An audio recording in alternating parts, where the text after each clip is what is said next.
I started using Sketchnotes about 6 months ago and it changed my life. Sketchnotes has changed how I look at notes and how I approach them in the future. Hey everyone, my name is Eugene and I help individuals lead a more fulfilling and intentional life. Today I'm going to be talking about Sketchnotes and how Sketchnotes can make you learn and remember information much faster. I first learned about Sketchnotes about 6 months ago. I was introduced by my professor, Christina Wodtke. I needed to do Sketchnotes for one of my game design classes. Once I started learning and understanding the essence of Sketchnotes, I started implementing them in presentations, in lectures, or in seminars. From taking in nothing in lectures at all to learning something in presentations, that's a huge leap for me. So enough introduction about my journey of Sketchnotes. Let me tell you what Sketchnotes are. Sketchnotes are essentially the words sketch and notes combined together. You sketch in your notes. I think notes are usually very hard to capture, especially when speaker speaks too fast or when details are too fine. So that's when Sketchnotes is here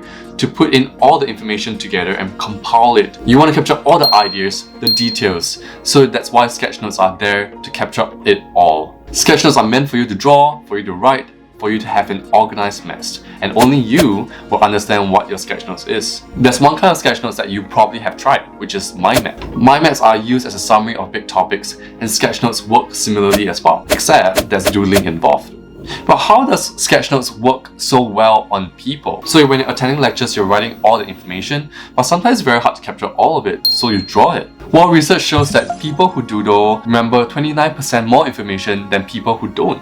And drawings and pictures speak 1,000 words. These visuals actually help you recall what happened in the seminar itself, and because it evokes such memories, it makes it easy for you to retain all this information that you're learning through these lectures. They represent big ideas, and big ideas are easily digested. So now that you have heard so much information about Sketchnotes, how do you start it? The first thing is you need to start drawing and doodling. I don't need you to create museum kind of art, but stickman, circles, squares, all this are great enough. Even if your drawing kind of suck, you can always draw something and then label it. Remember, Sketchnotes are meant for you and only for you to comprehend. Sketchnotes are also not meant to be perfect, and because Sketchnotes rely on drawing and rely on note-taking, it is a skill. It takes some form of practice as well, and practice makes perfect. So you do need time to practice, and you cannot ask for perfection at the very first go.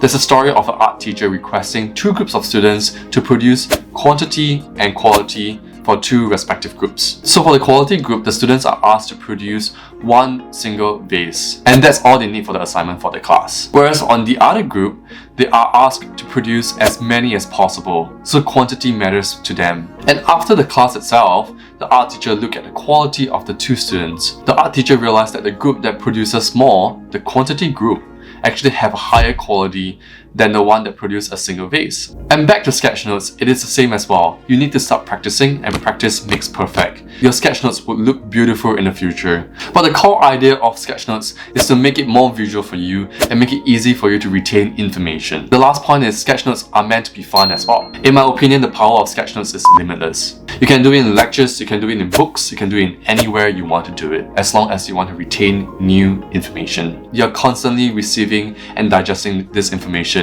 and making notes in your own form. And because Sketchnotes is so personalized and you doodle and draw, you're much more likely to refer to your own notes in the future. If you don't know how to start sketching, you can look at this book called Pencil Me In. It is also by my professor, Christina Wodtke. This book helped me a lot when I started seriously sketchnoting, and I learned so much from this book. I hope that Sketchnotes helped me in a way that it helped you as well. If you have other note-taking strategies as well, feel free to comment below because I would like to learn about the different note-taking strategies there is out there in the world. Thank you so much for watching. I hope to see you again soon. Bye!